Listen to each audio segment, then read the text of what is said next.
Well, March is reading month, but really every month should be reading month. Anyone can find a book or a genre they love, and the best place to do that, the library. Not only is it free, but there are so many experts there who have wonderful recommendations. Plus, the programs are amazing. Today, we're all on the same page. We have got Amber Elder. She's a programming specialist, and Mariely Velasquez. She is a librarian. We're talking about this really fun event. I am so geeked about this. Tell us what On the Same Page is all about. Yeah, so On the Same Page is a new program we just started this year, and essentially it's a communal book club with the intention of getting our many patrons from all over Kent County to read the same book together. This year we chose Tom Lake by Ann Patchett, and we'll be finishing up the program next month with a large community event where Ann Patchett herself will be in attendance to speak about the book, as well as do a Q&A and a book signing.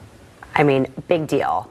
Yeah. Let's talk about, I mean, for those who don't know, Ann Patchett is a big-time author and doesn't necessarily do this very often. Nope, she does not. So let's talk about the significance of being able to, meet an author and hear their story about, maybe their inspiration and what they do.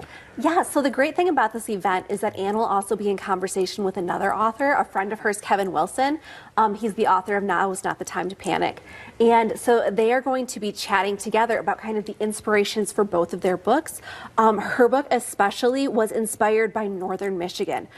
She has a really great time up in Petoskey every time she goes to visit there. And so it's inspired by the cherry tree farms that are up there, and also some of the like artists and theater things that are going on up there, which is fantastic. So they'll be in conversation about those. I love that. So, yes. And the cool thing is obviously this is a KDL thing. Mm-hmm. You guys have all the copies of these books, many copies. So if someone's interested in doing this, they can head to their local branch and check this book out. Yes, definitely. Or go online via Libby or Hoopla and grab a ebook copy there. Okay, perfect. Yes. And so talk about how it's going so far. Have you had a lot of interest in the book? Are people excited about this? Yeah, yes, we've had loads of people who've been talking about it for the past few months. We've been having book clubs, and I believe Mariely led one of those over at our Wyoming branch. This month. Oh, we haven't this done month. it yet, but yeah, it's coming up. We'll have one at the Wyoming branch, I think, in about 2 weeks or so. Okay. So yeah, all of these book clubs have been happening, and then starting this month, we are also doing special programming that kind of connects to this book. So our good friend, Chef Sydney Sweeney from the T-Rex and the Rabbit Foods is going to be leading a program on baking with Michigan cherries, tying in with themes from the book. Also, Chelsea Holly of The Art of Life is going to be leading a landscape painting program connecting with themes from the book. We just have a number of different ones that you can find online at our website, which is great. I love that. And the canning one, I did see that too. Yes. I'm like, I need to take intro to canning. I think that one's cool. It's going to be super great and especially helpful for people like me who has seen other people like my mom and my grandma doing canning, but I never had any patience to learn it. And now I'm thinking, oh, this would be a great thing to learn. Same here, 100%. My mom's an excellent canner, and I don't know how to do it. So, yeah. Yes. How fun is it to be able to pull this programming from a story like this, from a book, and then celebrate it with an author at the end?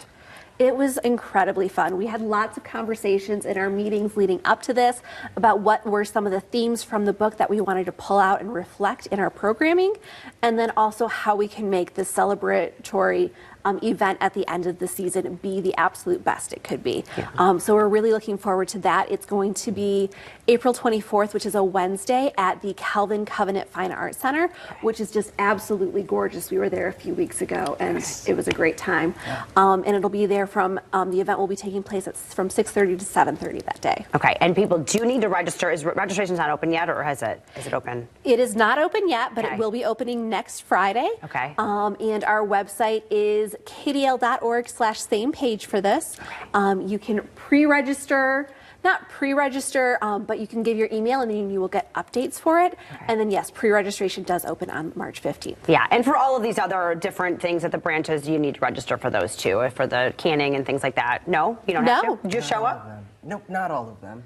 Nope, none of them actually. You just show up. There are some limits on how many people can come to some of the events, so get there, slightly earlier. Okay. But you can definitely just walk into any of your local branches, and you can see more of what we have going on at kdl.org/events. Love it, love it, love it. So, all right, you have plenty of time to get that book and read it, attend the programs. There is a QR code to make it super easy for you. The book is not very long, so pick it up, read it, and celebrate Ann Patchett when she comes to visit Western Michigan.